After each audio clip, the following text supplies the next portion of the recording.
In this series, I'll be examining the lives and wars of the various Diadochi, the generals who fought for control of Alexander's empire.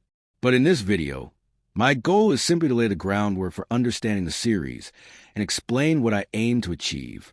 Additionally, I'll provide some general historical context to give you an overview of what happened.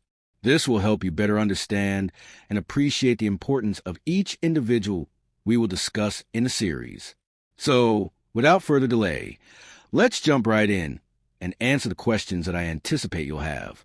Since I'm about to shift the focus of my channel for over a month, I know many of you may have concerns, and I'd like to address some of the questions I can already foresee. First off, why cover the successors of Alexander? Well, one reason is that it's an often overlooked topic. Surprisingly, there are very few books written on this subject and not many YouTube videos either. I believe this gap needs to be filled, especially here on YouTube. Moreover, the wars fought by Alexander's successors resemble a real-life Game of Thrones in many ways. The people in battles during this time were often even more ruthless than the characters in George R.R. Martin's fictional world. If you don't believe me, stay tuned for some upcoming videos in the series. Another thing I want to address is my approach to this series. A few years ago, 2 books were released on the topic, one by Robin Waterfield and another by James Rom. At that time, I started writing biographical entries on some of the successors and planned to publish them on a blog. However, I got busy and never finished.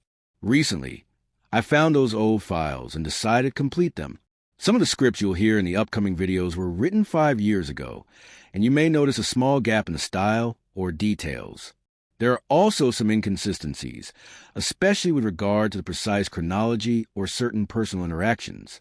I want to be upfront about that, so if something seems off, you're probably right. As for my sources on the wars of successors, the main surviving source with significant detail is Diadochi Siculus. However, Diadochi is known to be somewhat inaccurate, often copying from other historians. There are a few fragments from other sources like Duris, but overall, there aren't many reliable or consistent records on this topic. A lot of the memoirs written by Alexander's successors focus on his campaigns, and have survived only in fragments, so they aren't always useful.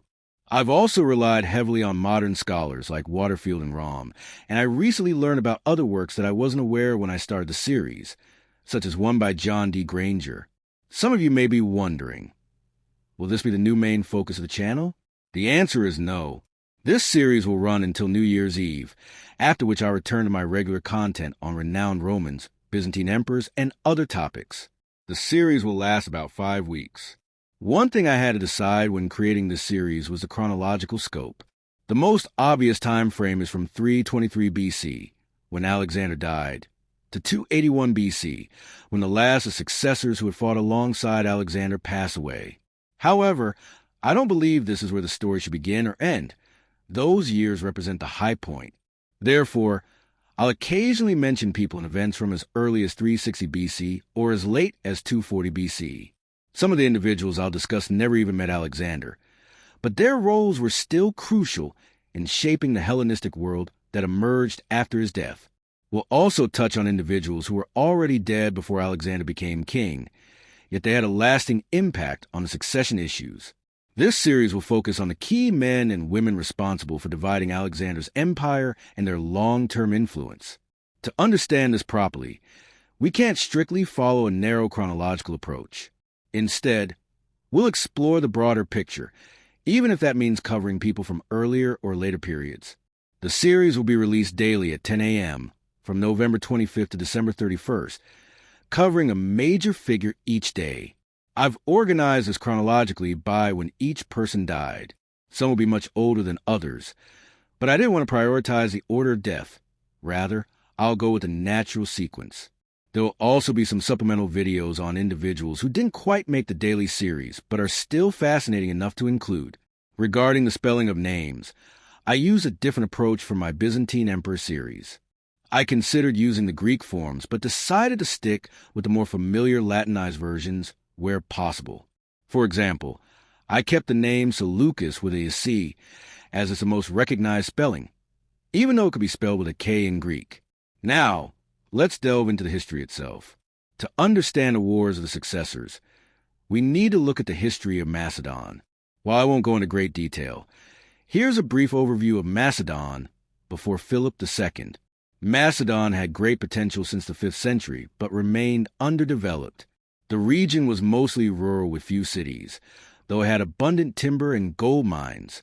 Despite producing capable rulers from the Argead dynasty, political instability prevented Macedon from fully realizing its potential.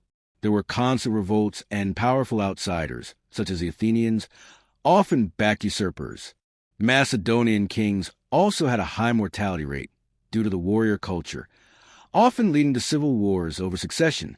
Before Philip II came to the throne, Macedon was a land full of potential, but lacked a strong ruler who could bring stability. Philip, who became king in 359 BC, was a great diplomat and military strategist. He reformed the Macedonian army, creating the famous pike phalanx, and brought much-needed stability. He made alliances through strategic marriages and established a stronger, more independent Macedon, rather than being a pawn of other Greek powers. Philip's shadow looms large over the wars of the successors. Many of the key figures involved in the succession wars were influenced by Philip's tactics, political strategies, and the example he set. His son, Alexander, would continue the work of unifying the empire, but after his untimely death, the empire fragmented and the power struggle began.